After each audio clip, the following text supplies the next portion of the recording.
Isang mapagpalang araw sa inyong lahat. Ang ating tatalakayin ay tungkol sa karunungang bayan.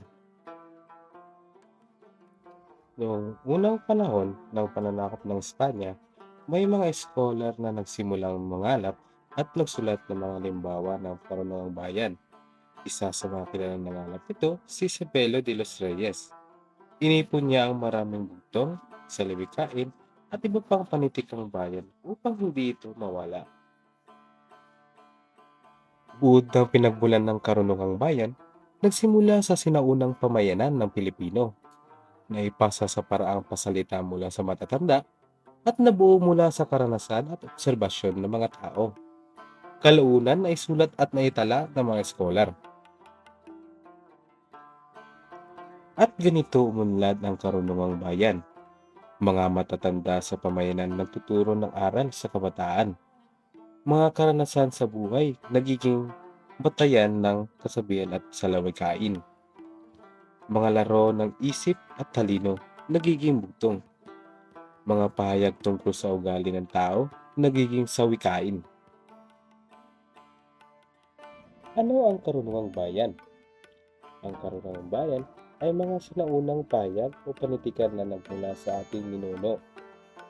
Ipinapasa ito sa pamamagitan ng bibig o pasalita mula sa isang henerasyon patungo sa susunod.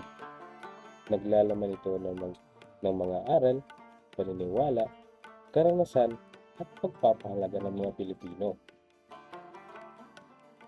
Ang karunungang bayan ay nagsimula pa noong unang panahon o bago pa dumating ang mga Kastila sa Pilipinas. Noong 1521,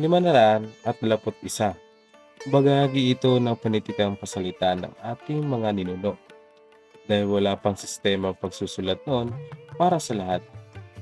Pinapasa lamang ito sa pamamagitan ng bibig o pagkukwento mula sa matatandang patungo sa kabataan. Ang karunungang bayan ay bahagi ng panitikan kung saan nagbibigay daan ito upang maipahayag ang mga kaisipan na nabibilang sa bawat kultura ng mga tao.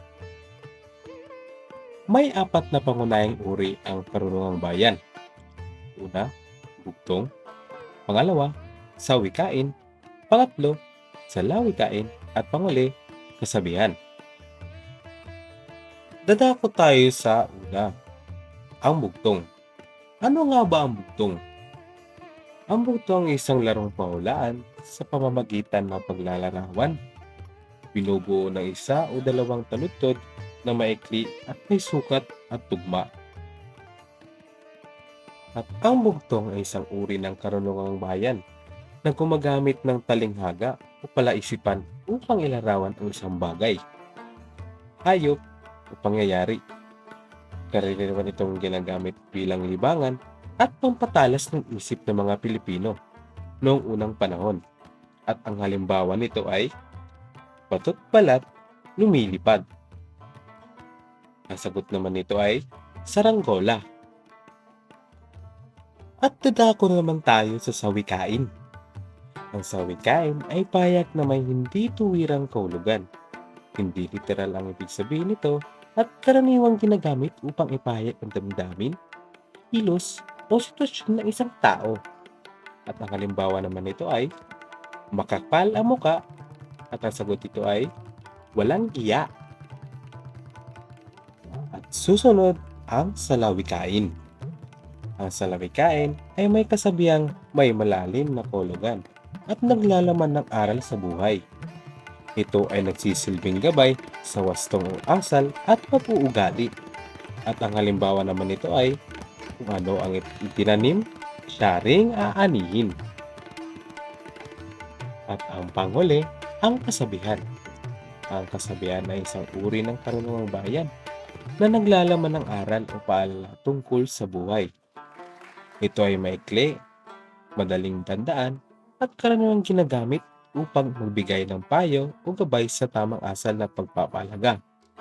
At ang halimbawa naman ito ay ang hindi marunong lumingon sa pinanggalingan ay hindi makakarating sa paroroonan. Ang ibig sabihin naman nito ay dapat pahalagahan ang pinagmulan at nakaraan.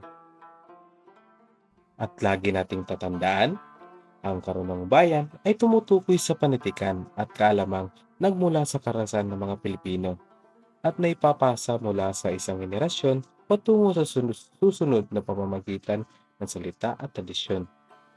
Ipinapakita nito ang kultura, paniniwala at pagpapahalaga ng mga Pilipino sa buhay. At dito lang po nagtatapos ang ating talakayan na patungkol sa karunungang bayan. Naway may natutunan kayo sa araw na ito. Maraming salamat!